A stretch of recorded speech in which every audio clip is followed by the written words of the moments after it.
With the Renaissance and reform movements that took place in the 15th and 16th centuries, the classical feudal understanding of the Middle Ages in Europe had changed shape, but class divisions in society still continued. French society was divided into three classes.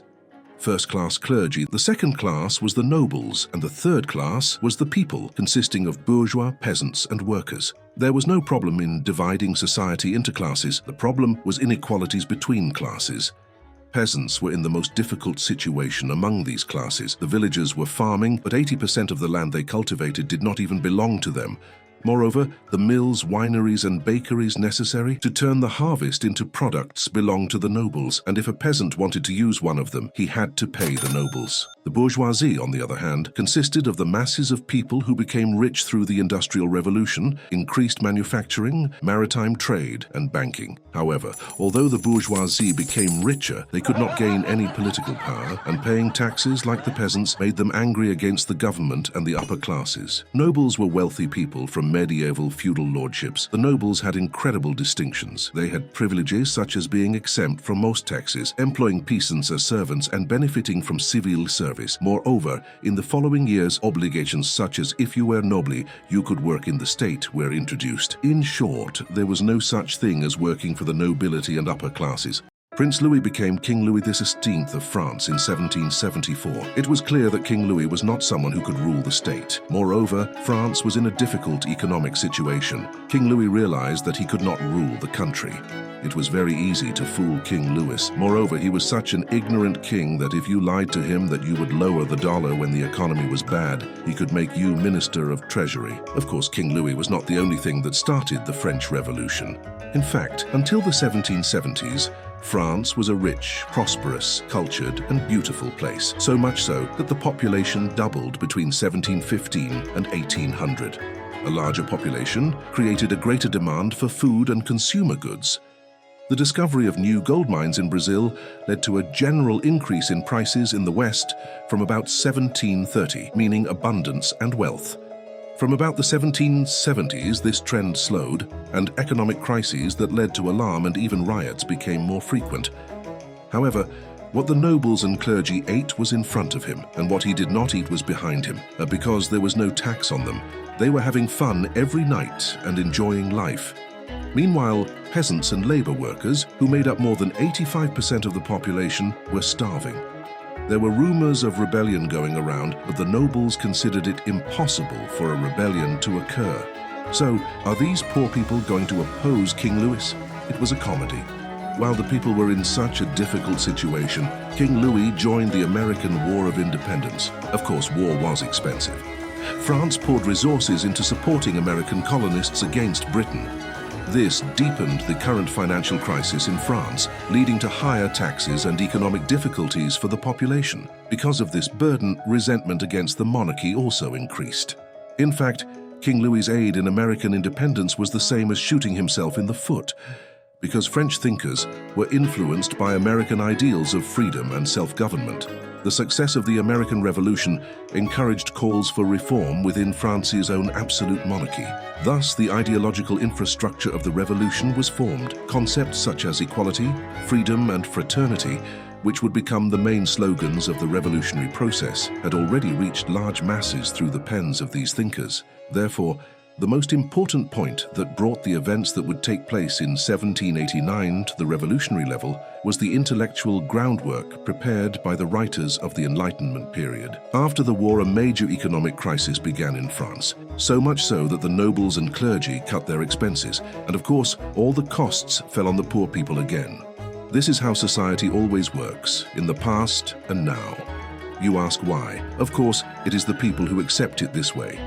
But this started to change later, because the people were fed up. They worked from morning to night and the king came and destroyed their earnings. People started to question, why should the nobles and clergy eat all the money? This question gradually began to be asked all over France. Meanwhile, King Louis was taking revenge on Britain by providing financial support for the American Revolution. The economy continued to be garbage. The situation was quite bad, and for some reason this crisis only affected the villagers. Others continued to have fun. At the same time, while all this was happening, the king's wife was being talked about all over France. she was a dirty-throated queen. Her rather lavish spending earned her the nickname of the extravagant court whore by the French public. At the same time, the king could not fulfill his wedding night custom because he did not eat Messina paste. This became a subject of ridicule by the public. Despite all this, King Louise and her money-pocketed followers imposed more taxes on the people instead of reducing spending. You didn't want to be a peasant or a worker in France at that time, because once you have produced a crop, you will pay the tax. Once you have harvested the crop, you will pay the tax. In fact, you will give a large part of the harvest to the state. You will pay workers' tax, and you have to work for a few days for free for the state. It was as if the people were slaves for King Louise. France suddenly became a population of great anger. Then disasters occurred, and the harvest became waste. So much so that wheat prices doubled in one day. As a result of all these developments, peasants, artisans, and small business owners united in a common hostility and, more importantly, hatred towards the government, large landowners, merchants, and speculators. This hatred would be the source of future brutality. Villagers who were experiencing severe famine took to the streets. The rebellion was approaching.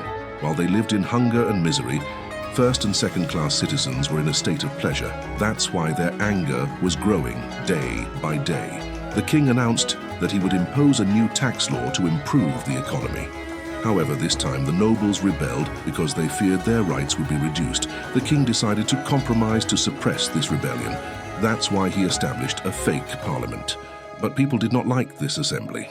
So they established the National Assembly. Other first disagreements arose in the parliament because the class distinction in society was also reflected in the parliament. While the nobility and clergy group, which constituted only 3% of the society, had a total of 2 votes, the 97% of the third class had only 1 vote. Thus, in the general vote, a very small part of the country had an advantage of 2 to 1. Representatives of the third class, on the other hand, were advocating voting on a per-person basis against this injustice. The nobles and clergy, who understood that in this case the privilege of decision-making would be taken away from them, opposed the proposal of voting on a per-person basis. After boycotting the meetings for a while, the representatives of the third class declared themselves as a National Assembly on June 17, 1789, and invited the representatives of other classes to join them. While the nobles and a small part of the clergy followed this call, the king, who opened the assembly to strengthen his hand against the nobles, closed the National Assembly by siding with the nobles and the church in this separation. Thus, society was irreversibly divided into the king, the nobility and the church on the one hand, and the bourgeoisie and a large segment of the people on the other. After the king closed the parliament, the representatives of the Third Estate gathered in a sports area and declared themselves as the founding assembly by taking the famous tennis court oath. Then they decided not to disperse until they created a new constitution. The king began to gather military units around Paris against what was happening, but something unexpected happened. The people took to the streets and started fighting with the soldiers to prevent the dissolution of the Constituent Assembly. In addition, the popular militia captured the Bastille prison, the symbol of the monarchy, after a bloody conflict on July 14th, in order to seize the necessary ammunition and release the prisoners. The peasants revolted in the countryside and began to plunder the castles of the nobles and burn documents documenting their rights over the peasants. Following the events, the Constituent Assembly announced in August that feudalism was abolished and all privileges of the nobles were terminated in order to calm the people. With this decision, the nobles, who no longer had any security of life, began to flee France. The decision of the Constituent Assembly that went down in world history was the proclamation of the Declaration of Human and Citizen Rights on August 26, 1789.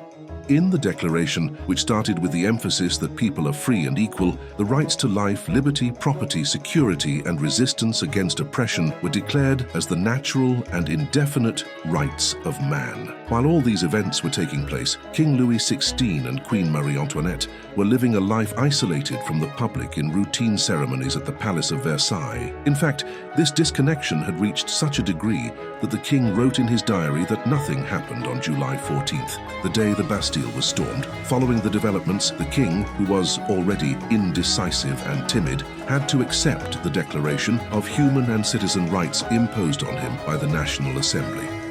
However, the king did not refrain from cooperating with the supporters of the monarchy. As a matter of fact, As a result of a long chain of events, on October 5th, 1789, a large group of mostly poor women marched towards Versailles, and the angry crowd attempted to kill Queen Marie Antoinette there. As a footnote, the saying, "If they can't find bread, let them eat cake," dedicated to Queen Marie Antoinette, is a saying that is not mentioned in the sources and is probably a fabrication. The only concern of the third class was equality, and they would continue to riot and rally until they were equal. But suddenly a large group wanted something even crazier, complete dethronement of the king. All this caught the king's ears, so he involved the army. The National Assembly was frightened and went to arm itself. Fear, if left alone, leads to anger, and anger to violence. The Third Estate gathered in Paris and rebellions grew. People were shouting in the streets, "Equality or death." Fearing that the army would attack, the people armed themselves. Thus, rebellions gave way to revolution. The National Assembly immediately formed an army. Many soldiers from the French army also participated in this formation. They put the heads of the king's favorite statesmen on spears. They were marching in the streets of Paris, and it was the king's turn. Revolutionaries captured the palace and established a new government. Equality was everyone's right. Not only the palace, but also the king was captured by the revolutionaries. They officially took away his kingdom. He began to live a prison life in the palace. But there were still people who wanted his head. So he tried to escape but failed. Hearing that the king was trying to escape, the people became even more angry and now saw the king as a traitor. The royal position was abolished, and he suddenly became a puppet president. But some of the revolutionaries were against all this. They wanted the king to still be in power. That's why they organized protests. The Revolutionary Army feared a rebellion and opened fire on the revolutionary people. It was a complete massacre. The incident caused division among the revolutionaries. On the one hand, moderates wanted the king to be an unauthorized figure, while on the other hand, radicals wanted the king's head. After the massacre, the radicals gained great power. Speaking of taking heads, another equality brought by the revolution was equality of execution. So whether you are a noble, a clergyman, or a peasant, you will all be executed the same way. There were no such barbaric executions. Everyone should have been executed quickly and painlessly. While they were thinking about the way to do this, they found the guillotine. Everyone who committed a crime, regardless of their material or moral status, was executed by guillotine. The revolution was slowly giving way to blood and horror. Crazy men like Jean-Paul Marat were constantly publishing newspapers and articles, arguing that anyone who opposed the revolution should be executed. In short, he said that nobles and clergy should be killed immediately. Moreover, most of the public agreed with these ideas. That's why nobles and clergy in the cities became targets. Many were killed and many fled France. Other countries also feared that the revolution would hit them too after all this. That's why they started to oppose the revolution. The revolutionaries knew that these nations would declare war on them. That's why they wanted to act first. Despite the great upheaval brought by the revolution, revolutionary France declared war on Austria, and he was slapped instantly. As if that wasn't enough, Prussia also joined the war. Prussia told the revolutionaries that if anything happened to the king, he would come to Paris and slaughter all the people of Paris. The people who heard the news went even more crazy and did the exact opposite. They revolted and attacked the palace, led by Jacobins such as Danton. They raided the palace on August 10, 1792. The puppet king escaped and took refuge in the parliament. The parliament took a look at the situation and voted, and the monarchy was abolished. King Louis XVI was now just Louis. He was put in prison to be kept under control. A month later, the French Republic was established. Democracy and equality were now being implemented, but all of this was suddenly taken over by fear and anxiety, because the new republic began to violently destroy everything that reminded us of the old regime. Churches were the primary target. Priests who did not sufficiently support the revolution were arrested and exiled from the country. Suddenly, the revolutionary radicals started going crazy. They began arresting anyone they deemed suspicious of the revolution. This situation has now reached the level of mania.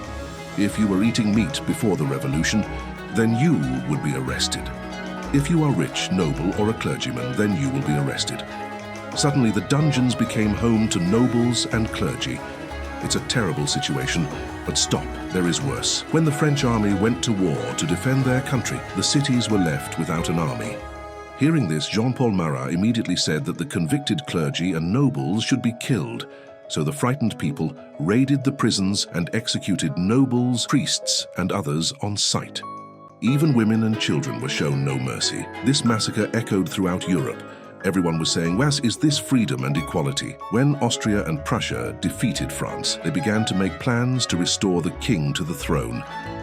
Hearing this, the parliament said that the former king should be executed immediately. Radicals were in favor of execution, moderates were in favor of exile. However, Maximilien Robespierre, who had power in the parliament, submitted a vote saying that if the king did not die, the revolution could not achieve its goal. By a margin of just one vote, the king's execution by guillotine was approved. On January 21st, 1793, the king was executed. Thus, the revolution would come to an end. But there was a war to end. Surprisingly, France managed to defeat the enemy, but then almost all of Europe declared war on France. England, Spain, Netherlands, Naples, Tuscany, Venice, and the papacy announced that they declared war on France, so it all went back to square one. Therefore, the government passed the compulsory military service law, but most of the public was against it. Most of them were even against the revolution. Some were unaffected by the inequality before the revolution. The increasing brutality and anti-Christianity of the revolution enraged many people. Thus, major rebellions broke out. The British also supported these rebellions, which would last for years. The government destroyed all those who opposed the revolution. The worst suppression of the rebellion was in the Vendée region. People who were anti-republican were brutally murdered. Most of the moderate revolutionaries who opposed all this were expelled from the parliament. The parliament was now in the hands of the radicals. The revolution was increasingly turning into an environment of brutality, and that was still nothing. Republican courts were established. Robespierre, who held power, wanted to instill fear in his enemies. That's why he turned into a dictator. The government's new policy was to spread fear. Republican courts were also pretty stupid. If you committed even the slightest crime, you would be executed by guillotine. For example, if you called someone monsieur instead of citizen, it was cause for death. Nearly 40,000 people were executed on suspicion of committing crimes against freedom. Robespierre saved the revolution with terror. Internal rebellions were suppressed, and even the war was won. Robespierre's friends now wanted normalization gradually, but as time went on, the man started to go crazy. He suddenly began to think of himself as a god and continued his executions. As the French armies began to gather on the fronts, Robespierre began to feel stronger. So much so that he even sent his own friends to the guillotine, such as Danton, who advocated the end of the era of terror. Eventually, Robespierre took it so far that he invited people to turn away from Christianity and believe in an imaginary power he called the goddess of logic. But all this had a negative result, because the Jacobins began to lose public support after the endless violence they used.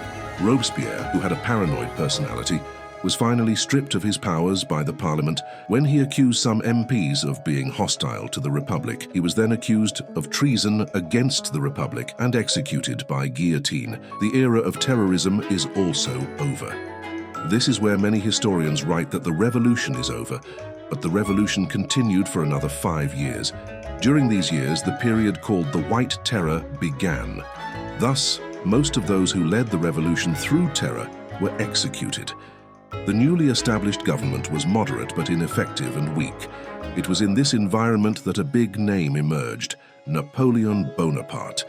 In 1798, France launched a three-pronged attack to defeat Austria. Napoleon was commanding the southern branch. They attacked and those in the north failed, but Napoleon started to win with genius strategies. He survived every war that came his way undefeated. Again, and again, their victories continued. He forced Austria out of Italy and began to approach Vienna. Austria panicked and signed peace. Almost single-handedly, he had knocked Austria out of the war. He was only 28 years old when he did all this. He became a French hero, but his dreams were higher. He also distinguished himself politically by creating financial resources for the new administration of France, thanks to the taxes he collected from the region. Thinking that Napoleon might be a threat to them, The Directorate administration that came after the Jacobins sent Napoleon to Egypt, that is, to the Ottoman lands, in order to deal a blow to the British trade routes to India. But Napoleon, who could not succeed here with the help of the Ottoman resistance in Acre and the British, went to Paris. He returned to Egypt and seized power with a coup in November 1799. After the coup, the consulship period began, in which Napoleon rose step by step and ended with him declaring himself emperor in 1804. As a result, the French Revolution was born with dreams of freedom and equality. The ordinary poor and the people opposed a system of oppression that had been going on for centuries. But without even realizing it, they found terror alongside freedom. Equality failed to achieve its goal. Absolute monarchy replaced absolute dictatorship. Napoleon began to bring stability to French society. He brought back the Catholic Church and secured his power. But he remained ambitious. Napoleon's ambition for empire and expansion dragged Europe into a great war. He gained strength. He had a great France. For the world, the French Revolution opened the door to new nations. If there are more than 200 states today, the French Revolution is one of the most important reasons for this. The French Revolution, which is accepted by the majority of historians as the end of the new era and the beginning of the modern era, completely changed the world we live in. Monarchies were replaced by parliamentary governments. The ideas arising from the French Revolution brought the end of great empires such as Austria-Hungary, Russian, German, and Ottoman. In Europe, Napoleon fought major wars and political unions dissolved.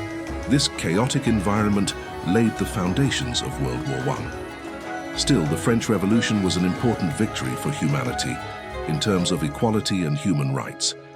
Yes, we tried to present the French Revolution in a documentary style and understand why the French Revolution happened. See you in the next history documentary. Don't forget to like and subscribe. Bye.